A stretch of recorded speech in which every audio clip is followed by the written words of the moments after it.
خوف اور دہشت میں مبتلا قید لمحوں میں آپ سب کو خوش آمدید۔ میرے چینل کو لائک اور سبسکرائب کریں اور بیل آئیکن کو لازمی ہٹ کریں تاکہ میری آنے والی ویڈیوز آپ کو وقت پر مل سکیں۔ یہ ان دنوں کی بات ہے جب ہم کالج میں تھے۔ مجھ سے 2 سال بڑی میری بہن سبین، زندگی سے بھرپور لڑکی جس کی خوبصورتی اپنی مثال آپ تھی۔ سبین کی عادت تھی کہ وہ رات کو گھر کے چھوٹے سے باغ میں ٹہل ٹہل کر پڑھائی کرتی تھی۔ ہم نے باغ میں طرح طرح کے پھول پودے لگا رکھے تھے، جس میں موتیے کے پھولوں کا ایک بڑا سا پودا بھی تھا، جس پر ہر شام ڈھیروں پھول لگا کرتے تھے۔ آپی کو موتیے کے پھول بے حد پسند تھے، جبکہ دادی ہمیشہ منع کرتی تھیں کہ جوان بچیاں رات کو ہرگز پھول نہ توڑیں۔ ارد گرد نہ جانے کون سی مخلوق ہو، ایسے میں کنواری بچیاں اندیکھی مخلوق کی نظر میں آ جاتی ہیں۔ مگر آپی کو ایسی باتوں پر بالکل یقین نہ تھا۔ وہ دادی کی باتوں کا مذاق اڑاتی تھی۔ اور پھر ایک رات آپی دیر تک پڑتی رہی۔ پورا باغ موتیے کے پھولوں کی خوشبو سے مہک رہا تھا۔ نہ جانے آپی کے دل میں کیا سمائی، انہوں نے موتیے کے پھول توڑ لیے، کچھ کو اپنے بالوں میں لگا لیے اور باقی اپنے دوپٹے میں سمیٹ کر کمرے میں آ گئیں اور اپنے تکیے کے پاس رکھ لیے۔ آپی تو ویسے ہی بہت پیاری تھیں، پھولوں کے سنگھار سے اور بھی حسین لگ رہی تھیں۔ میں نے گھبرا کر آپی سے کہا، آپی آپ نے پھول کیوں توڑے؟ دادی ناراض ہوتی ہے نا؟ جس پر آپی نے لاپرواہی سے کہا کہ وہ ایسی دقیانوسی باتوں پر بالکل یقین نہیں کرتی۔ پھر تھوڑی بحث کے بعد ہم دونوں سو گئے۔ صبح ہم کالج جانے کے لیے تیار ہو رہے تھے، تب میں نے سبین آپی کو خاصا الجھا پایا۔ میرے پوچھنے پر انہوں نے بتایا کہ انہوں نے عجیب سا خواب دیکھا، جس میں ایک بڑی سفید رنگ کی کھڑکی میں ایک بڑا سا عقاب بیٹھا تھا۔ اس کی پراسرار گہری نیلی آنکھوں کو دیکھ کر خوف محسوس ہو رہا تھا۔ اس کے پنجوں میں موتیے کے پھولوں کی ایک لڑی سی تھی، جسے اس نے میرے اوپر پھینکا اور میں بے ہوش ہو گئی۔ آپی پریشان تھیں، میں نے ان کو تسلی دی اور ہم کالج وین کے آنے پر کالج چلے گئے۔ راستے میں اچانک آپی نے میرا ہاتھ مضبوطی سے پکڑ کر کھڑکی کی طرف اشارہ کیا۔ میں نے باہر جھانک کر دیکھا تو کچھ دوری پر ایک بڑا سا عقاب ہماری وین کے ساتھ ساتھ اڑ رہا تھا۔ میں نے آپی کو پھر تسلی دی کہ وہ وہم نہ کریں، مگر پھر عجیب بات ہوئی۔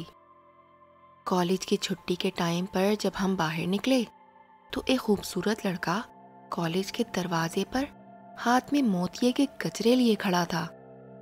وہ شکل صورت سے ہرگز گجرے بیچنے والا نہیں لگ رہا تھا۔ سب لڑکیاں اس کی طرف بڑھ رہی تھیں، اس سے گجرے خریدنا چاہتی تھیں، مگر وہ کسی کو گجرے نہیں دے رہا تھا۔ اور جیسے ہی سبین آپی اس کے سامنے سے گزریں، اس نے انہیں رکنے کا کہا۔ لڑکے کی گہری نیلی آنکھیں آپی پر جمی تھیں۔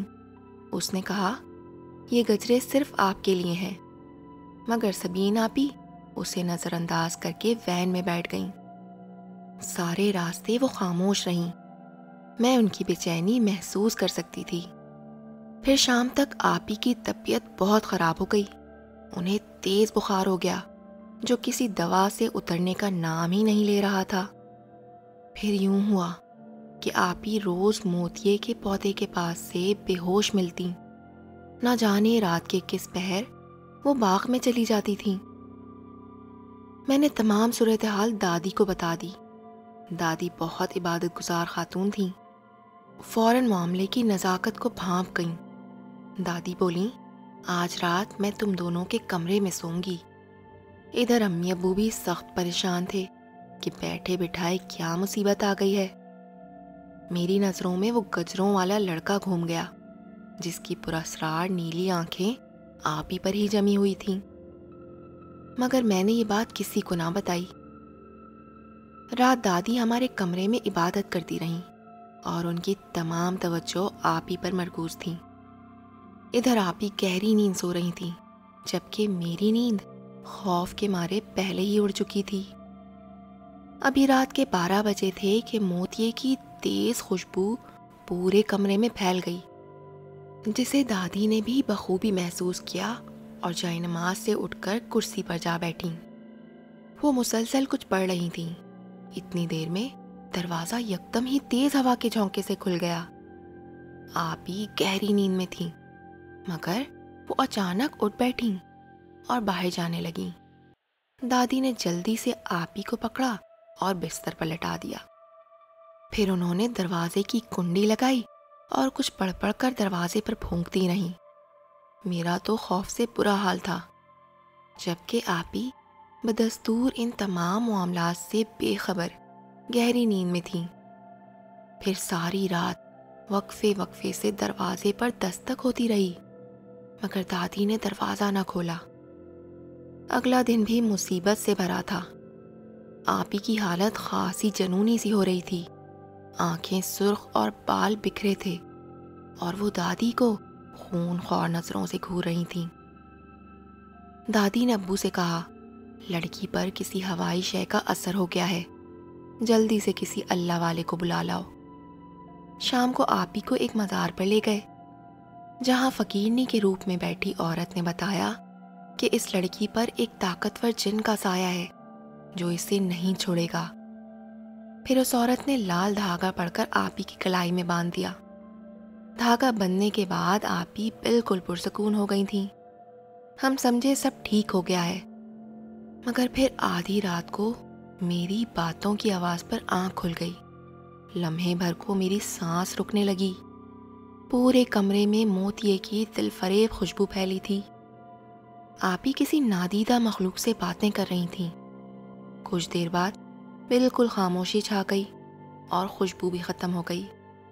میں نے ڈرتے ڈرتے آپی کی طرف مڑ کر دیکھا تو وہ گہری نیند سو رہی تھیں، اور ان کے دونوں ہاتھوں میں موتیے کے گجرے تھے۔ پھر وہ لال دھاگا کہاں گیا؟ میں نے ادھر ادھر دیکھا تو وہ آپی کی سائڈ ٹیبل پر پڑا تھا۔ میں بھاگتے ہوئے امی ابو کے کمرے میں گئی اور انہیں سب کچھ بتا دیا۔ پریشانی میں ہم سب نے رات جاگ کر گزاری۔ اگلے دن ابو خاصی بھاگ دوڑ کے بعد ایک عامل صاحب کو لے کر آئے۔ انہیں تمام تفصیلات بتائی گئیں۔ جب وہ آپی کے کمرے میں پہنچے تو آپی کھڑکی میں کھڑی سرخ انگارہ آنکھوں سے عامل صاحب کو گھور رہی تھیں۔ نہ جانے کب انہوں نے چھری اپنے ہاتھ میں لے لی تھی، جس سے انہوں نے یکدم ہی عامل پہ حملہ کر کے ان کو زخمی کر دیا۔ ابو نے جیسے تیسے عامل صاحب کی مرہم پٹی کی اور وہ واپس چلے گئے۔ ادھر آپی بالکل ٹھیک ٹھاک ہو گئیں، بلکہ نہا دھو کر فریش ہو چکی تھیں اور آئینے کے آگے اپنے بال سنوار رہی تھی۔ میں نے ڈرتے ڈرتے آپی سے پوچھا کیا وہ کہیں جا رہی ہیں، جس پر انہوں نے مجھے کھا جانے والی نظروں سے گھورا اور نہایت کھردری آواز میں کہا کہ میں اپنے کام سے کام رکھوں۔ پھر وہ جا کر اپنے بستر پر لیٹ گئیں، جبکہ میں نے پکا ارادہ کیا کہ میں آج کی رات ہرگز نہیں سوں گی، بلکہ آپی کی ہر حرکت پہ نظر رکھوں گی۔ پھر آدھی رات کو کمرے میں موتیے کی تیز خوشبو پھیل گئی۔ تیز خوشبو کی وجہ سے مجھے شدید غنودگی ہونے لگی، مگر میں نے زبردستی خود کو سونے سے باز رکھا۔ آپی کسی سے باتیں کر رہی تھیں۔ میں نے تھوڑی سی آنکھیں کھول کر دیکھا تو میری چیخ نکلتے نکلتے رہ گئی، کیونکہ سامنے وہی نیلی آنکھوں والا لڑکا کھڑا تھا۔ وہ کہہ رہا تھا، سبین، میں بہت جلد تمہیں یہاں سے اپنی دنیا میں لے جاؤں گا۔ پھر اس نے آپی کے ہاتھوں میں گجرے پہنائے اور انہیں اپنے ساتھ باہر لے جانے لگا۔ اسی لمحے نہ جانے مجھ میں کہاں سے اتنی ہمت آ گئی کہ میں اٹھ کھڑی ہوئی اور میں نے نہایت مضبوط آواز میں کہا، رک جاؤ، تمہیں حضرت سلیمان علیہ السلام کا واسطہ ہے۔ اور میری آواز سنتے ہی وہ سرخ رنگ کے بگولے کی صورت اختیار کر کے باہر نکل گیا اور آپی بے ہوش ہو کر گر پڑیں۔ اتنے میں تمام گھر والے شور سن کر ہمارے کمرے میں آ گئے۔ میں نے تفصیل سے سب کو سب کچھ بتا دیا۔ امی زارو قطار رو رہی تھیں۔ پھر صبح ابو دوبارہ ان عامل صاحب کے پاس گئے، مگر انہوں نے کہا کہ وہ جن نہایت طاقتور ہے، وہ ان کی جان بھی لے سکتا ہے۔ ہاں، مگر وہ کسی ایسی ہستی کو جانتے ہیں جو ضرور اس معاملے میں ہماری مدد کر سکتے ہیں۔ یہ کہہ کر انہوں نے شاہ محمد حسین کا پتہ ابو کو دیا۔ شاہ صاحب نے ابو سے اگلے دن آنے کا وعدہ کیا۔ ادھر رات بھر آپی بے چین رہی۔ دادی اور میں نے انہیں نیند میں کمرے سے باہر نہ نکلنے دیا، بلکہ انہیں رسی سے باندھ دیا۔ صبح شاہ صاحب گھر آئے۔ وہ تقریباً 70 سال کے پرنور چہرے کے مالک انسان تھے۔ آپی کی طرف دیکھتے ہی وہ مسکرا اٹھے اور بولے، کیوں میاں، تم خود جاؤ گے یا ہم تمہیں تمہاری دنیا میں چھوڑ کر آئیں؟ کیونکہ تمہیں جانا تو پڑے گا اور ساتھ میں سزا بھی ملے گی۔ آپی یکدم ہی جنونی ہو گئیں اور انہوں نے توڑ پھوڑ شروع کر دی اور شاہ صاحب پر حملہ کرنے ہی والی تھی کہ انہوں نے آپی کو زوردار تھپڑ مارا، جس سے وہ بے ہوش ہو کر گر پڑیں۔ پھر وہ سنجیدگی سے آنکھیں بند کیے کچھ پڑھتے رہے اور کچھ دیر بعد یکدم اٹھے اور باغ میں چلے گئے۔ وہاں انہوں نے موتیے کے پودے کو اکھاڑنا شروع کر دیا۔ وہ ابو سے بولے، جلد سے جلد اس پودے کو جلا دو، کیونکہ یہیں اس خبیث کا بسیرا ہے۔